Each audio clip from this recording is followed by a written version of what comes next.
नमस्कार, मैं हूं श्वेता झा और आप देख रहे हैं ये हुई ना बात। क्या दुनिया का संकट काल खत्म हो गया है? जी हां, इसी पर आज चर्चा है। क्या वो घड़ी आ गई है जिसका पूरी दुनिया को इंतजार था? ईरान इजराइल के बीच सीजफायर की खबर शुभ संकेत तो है, लेकिन टकराव अभी पूरी तरह से खत्म नहीं हुआ है। अभी खबर आई है कि सीजफायर के ऐलान के बाद भी ईरान की ओर से मिसाइलें दागी गई हैं। अब ऐसे में सवाल उठ रहे हैं कि क्या ट्रंप ने जल्दबाजी में सीजफायर का ऐलान कर दिया है? और अगर अब सीजफायर नहीं हुआ तो क्या दुनिया में ट्रंप की फजीहत नहीं होगी? ऐसी स्थिति में अब अमेरिका क्या करेगा? क्या ये युद्ध और बढ़ेगा या फिर शांति की शुरुआत होगी? क्या कहते हैं दुनिया के सितारे?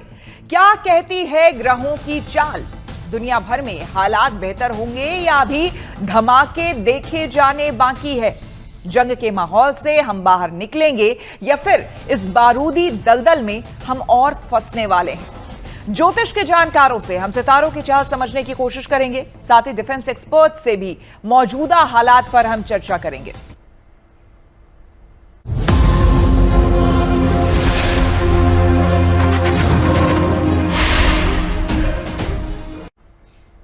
तो चलिए, सबसे पहले मैं आपको बताती हूं कि आखिर शांति की उम्मीद क्यों जगी है।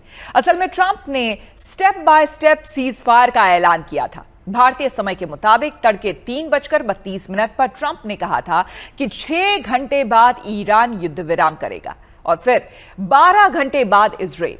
और अगर 24 घंटे तक दोनों ओर से किसी तरह के हमले नहीं हुए तो इसे युद्ध का अंत माना जाएगा। ट्रंप ने यह ऐलान सोशल मीडिया पर किया। ट्रंप ने क्या लिखा है आपको बता दें। ट्रंप ने लिखा है कि इजराइल और ईरान के बीच इस बात पर पूरी तरह से सहमति बन गई है कि पूरी तरह से युद्ध विराम होगा। 12 घंटे के अंदर जंग खत्म हुई मानी जाएगी। ट्रंप ने आगे कहा है कि यह एक ऐसी जंग है जो कई साल तक चल सकती थी और पूरे मिडिल ईस्ट को खत्म कर सकती थी, लेकिन ऐसा नहीं हुआ और कभी नहीं होगा। ईश्वर इजराइल को आशीर्वाद दें, ईश्वर ईरान को आशीर्वाद दें, ईश्वर मिडिल ईस्ट को आशीर्वाद दे, ईश्वर अमेरिका को आशीर्वाद दे और ईश्वर पूरी दुनिया को आशीर्वाद दे। ये ट्वीट है ट्रंप की। ट्रंप के ऐलान के बाद ईरानी मीडिया ने अपने हिसाब से खबरें दिखाई, ऐसी बातें कही जो उनके देश के दर्शकों को सूट करती हैं। ईरानी मीडिया में यह बात फैली कि ईरान ने अमेरिका और इजराइल को घुटनों पर ला दिया है। दूसरी तरफ इजराइल के प्रधानमंत्री बेंजामिन नेतन्याहू ने ट्रंप को शुक्रिया कहा। उन्होंने कहा कि ईरान के साथ सीजफायर के अमेरिकी राष्ट्रपति डोनाल्ड ट्रंप के प्रस्ताव पर वो राजी हैं, लेकिन साथ ही नेतन्याहू ने चेताया भी कि अगर ईरान ने सीजफायर का उल्लंघन किया तो इजराइल पूरी ताकत से जवाब देगा। नेतन्याहू ने कहा है कि इजराइल ने ईरान के परमाणु और बैलिस्टिक मिसाइल हमले के खतरे को नाकाम कर अपना लक्ष्य हासिल कर लिया है। पर क्या सीजफायर कामयाब हो रहा है? सवाल यही है क्योंकि ईरान ना ट्रंप पर भरोसा करता है और ना ही इजराइल पर। इजराइल को भी ईरान पर भरोसा नहीं है। ऐसे में क्या दुनिया पर अभी भी जंग का खतरा टला नहीं है? हम आज इन्हीं मुद्दों पर बात करेंगे। सबसे पहले आपको हम तारुफ करवा देते हैं। हमारे साथ इस वक्त जो हमारे मेहमान जुड़े हुए हैं, नंदिता पांडे हमारे साथ जुड़ गई हैं, जो कि एस्ट्रोलॉजर हैं और न्यूमरोलॉजिस्ट हैं। नंदिता जी, आपका बहुत बहुत स्वागत है। ईरान इजराइल संघर्ष में अमेरिकी राष्ट्रपति डोनाल्ड ट्रंप की एंट्री के बाद मिडिल ईस्ट में माहौल बेहद तनावपूर्ण हो गया है। ईरान के परमाणु ठिकानों पर अमेरिका के हमले के बाद ईरान ने जवाबी कार्रवाई करते हुए कतर में अमेरिकी सैन्य ठिकानों पर मिसाइल से हमला किया है, लेकिन ट्रंप ने ईरान के खिलाफ जवाबी कार्रवाई ना करने का ऐलान किया है। और फिर बीती रात अचानक ट्रंप ने सोशल मीडिया प्लेटफॉर्म पर ईरान और इजराइल के बीच अचानक से सीजफायर का ऐलान कर सबको चौंका दिया। आइए आपको बताते हैं कि कैसे दोनों देशों के बीच सीजफायर हुआ। तो आपको बता दें कि ट्रंप की पहल पर सीजफायर में कतर ने अहम भूमिका निभाई। बताया जा रहा है कि ट्रंप ने कतर के अमीर से ईरान को मनाने की अपील की। इसके बाद कतर के पीएम और ईरानी अधिकारियों के बीच फोन पर बातचीत की खबरें आई। तेहरान ने अमेरिकी सीजफायर के प्रस्ताव को स्वीकार किया। युद्ध विराम पर इजराइल ने भी अपनी सहमति दी।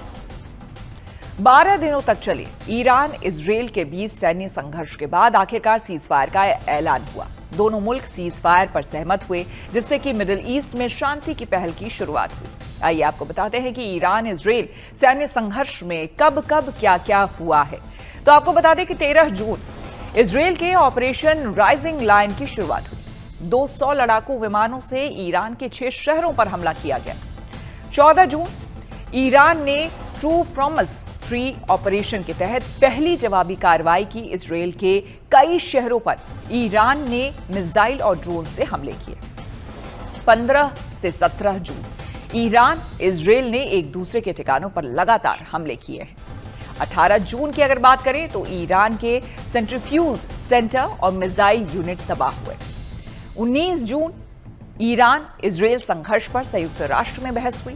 20 जून ईरान अफसरों की यूरोपीय नेताओं से मुलाकात हुई। 21 जून अमेरिकी B-2 बॉम्बर ने मिसौरी से उड़ान भरी।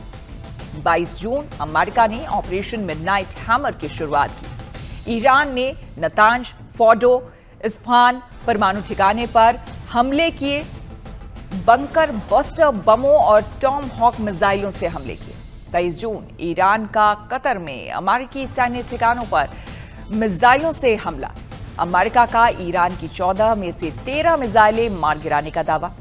24 जून ट्रंप ने सोशल मीडिया प्लेटफॉर्म पर सीज फायर का ऐलान किया। तो दरअसल ये सब कुछ रहा है, ये जो घटनाक्रम है वो इसी तरह का रहा है। नंदिता पांडे जी आपके पास आते हुए, लेकिन यहां पर बड़ा सवाल जो आज हम कर रहे हैं कि वाकई अब दुनिया शांति की ओर बढ़ रही है, ग्रह नक्षत्र क्या कह रहे हैं, या फिर अभी भी कुछ और हो सकता है? देखिए श्वेता जी, बहुत सुंदर प्रश्न है। और मुझे याद है कि आप ही के चैनल में और आप ही के पेरेंट चैनल आज तक में दिसंबर के आखिर में जो ईयर एंडर शोज होते हैं जो आने वाले वर्ष को दर्शाते हैं, आई थिंक मैं ही एक अकेली इकलौती एस्ट्रोलॉजी थी जो उस टाइम पे बात कर रही थी कि मिडिल ईस्ट में जो भी गड़बड़ जड़बड़ होगी, बिकॉज ये अप्रैल से लेकर के सितंबर का महीने ठीक नहीं है, लेकिन वहां पे शांति बहाल होने के रास्ते खुलते जाएंगे। और मुझे थोड़ा सा पीस मूवमेंट यहाँ पे एक ट्रिगर होते हुए दिखाई देता है। तो वो एक ऐसी सिचुएशन जनवरी में हमने देखी जहाँ पे यूएस इंटरफियर्ड एंड बात हुई कि भाई कुछ तो यहाँ पे शांति बहाल हो, ये हो, एंड फिर उन्होंने सुना नहीं और आपस में फिर लड़ में रहे। अभी आप देखिए ग्रह नक्षत्रों की भी स्थितियां ऐसी हैं, और न्यूमरोलॉजिकली भी मैं देख रही थी कि इस पूरे वर्ष में, ये वर्ष नंबर 9 का है, इस वर्ष में मंगल नीच का अधिकतम रहे, अप्रैल से लेकर के जून 6 तारीख तक का रहे। अभी अग्नि तत्व की राशि में केतु के साथ होकर के और राहु को पूर्ण दृष्टि दे रहे, अंगारक योग बना रहे हैं। तो ये इनका 28 जुलाई तक की ऐसी स्थितियां बन रही हैं, और उसके बाद भी मंगल और शनि का एक आमने सामने एक पूर्ण दृष्टि रहेगी जो कि सितंबर तक का रहेगी। सितंबर के बाद भारत में तो मंगल की महादशा शुरू हो जाएगी, पर विश्व में देखें तो फिर थोड़ा सा स्थिरता आनी शुरू हो जाएगी। तो ये थोड़ा सा केओटिक पीरियड एक्सपेक्टेड था। इसमें कोई ऐसी एस्ट्रोलॉजिकली हमारे लिए कोई सरप्राइजिंग बात नहीं थी कि यहाँ पे ये ट्रिगर नहीं करेगा। और अभी इससे पहले आप ही के शोज में राहु के बारे में जब हम बात कर रहे थे, राहु केतु के परिवर्तन में, तो मैंने कहा था उस शो में भी कि इस्लामिक कंट्रीज, क्योंकि राहु जो होता है इस्लाम को रिप्रेजेंट करता है जी, इस्लामिक कंट्रीज की वजह से एक नया वर्ल्ड ऑर्डर शुरुआत हो जाएगा जिस भी डायरेक्शन में जाए, बट दैट विल हैपन। और मुस्लिम प्रदेश जितने हैं वो एक से लेकर के आगे आएंगे कि वर्ल्ड किस तरफ जाएगा, चाहे वर्ल्ड वॉर की तरफ जाए या फिर इकोनॉमिक डेवलपमेंट की तरफ जाए। और मुझे इकोनॉमिक डेवलपमेंट की तरफ इस समय जाता हुआ ज्यादा दिखाई देता है। जो सेंसिटिव फेज मुझे ज्यादा दिखता है वो दिखता है 2027 के मिड से लेकर के 2029 तक का, जिस समय शनि की स्थितियां बहुत ज्यादा खराब रहेंगी। न्यूमरोलॉजिकली भी मैं देखती हूँ तो इस पूरे घटनाक्रम में आपका मंगल का नंबर जो नंबर 9 है उसका बहुत ज्यादा प्रभाव है, शनि का नंबर 8 का बहुत ज्यादा प्रभाव है, और राहु नंबर 4 का बहुत ज्यादा प्रभाव है। अब कैसे है मैं आपको जरा थोड़ा सा क्विक बताती हूँ। अब अगर क्रोनोलॉजिकल देखें तो ऑपरेशन राइजिंग लायन था। न्यूमरोलॉजिकली मैं चैल्डियन न्यूमरोलॉजी को फॉलो करती हूँ, उसको अगर हम टोटल करें, because there is not much of a time to describe alphabetical orders, तो वो टोटल बन के आता 8 जो कि शनि का नंबर है। फिर उसके बाद इजराइल ने टारगेट किया नटान्स न्यूक्लियर फैसिलिटी को, जो कि साउथ ऑफ टेहरान से 225 किलोमीटर दूर है। 225 आप ऐड करो तो 9 बन के आता है, मंगल का नंबर बन के आता है। एटॉमिक एनर्जी क्या होती है, मंगल और शनि का एक कारक तत्व होती है, क्योंकि केमिकल रिएक्शंस होते हैं जो शनि रिप्रेजेंट करता है, अग्नि तत्व को मंगल रिप्रेजेंट करता है। अब वॉशिंगटन से जब ये बॉम्बर्स आए, जो बंकर बस्टर बॉम्बर्स आए, 13,000 किलो की उनकी कैपेसिटी थी, केजी की कैपेसिटी। अब 13,000 में 3+1 एंड 00 तो आप छोड़िए, ऐड करेंगे तो 4 आता है, राहु का नंबर आता है। और एमओपी यानी कि जो मिसाइल कैरियर्स थे उनका टोटल आता है सूर्य का नंबर। सूर्य इज ऑल्सो अग्नि तत्व की राशि। अब जिस दिन इन्होंने अटैक किया, यूएस ने अटैक करा, उस दिन 22 तारीख थी यूएस टाइम से, 22 को आप ऐड करिए तो राहु का नंबर। तो आप देखिए पूरे उसमें। अब IAEA international atomic energy agency जो है, उसको अगर IAEA को ऐड करेंगे आप तो टोटल आता 8, जो कि शनि का नंबर है। उन्होंने डिसाइड किया कि ईरान के अगेंस्ट एक मोशन पास किया जाएगा, रेजोल्यूशन किया जाएगा कि ये न्यूक्लियर जो भी फैसिलिटीज हैं इसको थोड़ा सा काम डाउन करें। तो उस दिन क्या था, 12 जून को किया गया 2025 को। टोटल आप ऐड करेंगे तो 9 नंबर आता है, मंगल का नंबर बन के आता है जी। अब उसमें 19 लोगों ने फेवर में किया, 3 लोगों ने अगेंस्ट में किया, 11 तो एब्सेंट हो गए, वो एब्सेंटी की तरह डिक्लेयर हुए। तो 19 और 3 को अगर आप ऐड करके टोटल शॉर्ट में लेके आएंगे, 19 का 1 + 9 is 1 and 3 + 1 is 4, again Rahu का number. So you see everything is triggering towards the current situation जहाँ पे स्थितियां ऐसे जो अभी फिलहाल स्थितियां बनी हुई थी। आपने बहुत ही अच्छे तरीके से, बिल्कुल आपने बहुत ही अच्छे तरीके से नंदिता जी आपने समझाया है कि न्यूमरोलॉजी दरअसल किस तरह से यहाँ पर एक अहम रोल जो है वो प्ले कर रहा है। और जो चीजें हुई, जिस तरीके से हुई, चाहे वो दूरी की बात हो, चाहे वो उस दिन की बात हो जिस दिन लॉन्च किया गया वो पर्टिकुलर प्रोग्राम, वो तमाम तरह की चीजें किस तरह से यहाँ कॉन्ट्रीब्यूट कर रही है वो हम देख रहे हैं। यहां पर इजराइल की स्थिति को अगर हम समझने की कोशिश करें, इजराइल अपनी मजबूती इस युद्ध में भी दिखाने की, आई एम द बॉस ये दिखाने की कोशिश इजराइल ने पूरी तरह से की है। डिफेंस मैकेनिज्म उसका कितना स्ट्रांग है ये बताने की और दर्शाने की कोशिश की है। क्या ग्रह दशा उस देश की कहती है वो जानना चाहेंगे। जी देखिए, 14 मई 1948 ये इजराइल का जन्म हुआ समय, जो अभी करंट प्रेजेंट इजराइल है। और शाम के 4 बजे उस हिसाब से जो लग्न बन के आता है वो कन्या लग्न बन के आता है, और कर्क इजराइल की राशि है। राहु की महादशा चल रही है, जो अभी लास्ट ईयर फरवरी 2023 से शुरू हुई है। इस समय राहु में राहु चल रहा है, राहु अष्टम में बैठा हुआ है। अष्टम में जब भी राहु बैठता है, बहुत इंटरेक्ट मीन्स इंटरेक्ट चाल के साथ और पॉलिटिकल एक कॉन्ग्रीगेशन बना करके और चारों तरफ से अटैक करने वाला जो एक योद्धा होता है वैसा योद्धा बना देता है। और इजराइल के अगर आप लास्ट 1.5 ईयर से अगर आप उनके पैंतरे देखें तो Israel style of fight has change.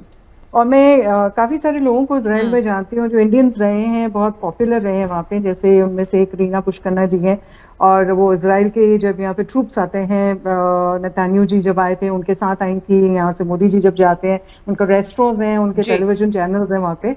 और इस बीच उनसे काफी बात हो रही थी, और सबसे मजेदार बात आपको ये बताऊं तो वो ये कह रही हैं कि इजराइलीज जो हैं as such they are not looking forward to war as such with Iran, and उनको सबसे ज्यादा उससे पहले जो शासक थे शाह अयतुल्लाह, उनसे परेशानी थी compare to the Islamic Republic of Iran. Except the nuclear thing, they still are looking forward to cultural exchanges, अगर कुछ ऐसे बन करके तो क्या परिस्थितियां बनी कि युद्ध तक ये नौबत आ गई है। तो फिलहाल ग्रह दशा जो बता रही है, न्यूमरोलॉजी जो कह रहा है, जो ज्योतिष विज्ञान कह रहा है, वो यही है कि फिलहाल जो आपको देखने और सुनने में आ रहा है वो अभी की स्थिति है, लेकिन लंबे समय तक ऐसा नहीं होता दिख रहा है। फिलहाल उस पर भी हम आगे चर्चा करेंगे कि स्थिरता पूरे विश्व में, सुख और शांति कैसे आए, उसके लिए अलग से मुझे लगता है कार्यक्रम करने की आवश्यकता है। लेकिन फिलहाल इस कार्यक्रम में आप सभी का शामिल होने के लिए बहुत बहुत धन्यवाद। इसी के साथ रुकेंगे एक छोटे से ब्रेक के लिए। आप बने रहे हमारे साथ, देखते रहिए गुड न्यूज टुडे।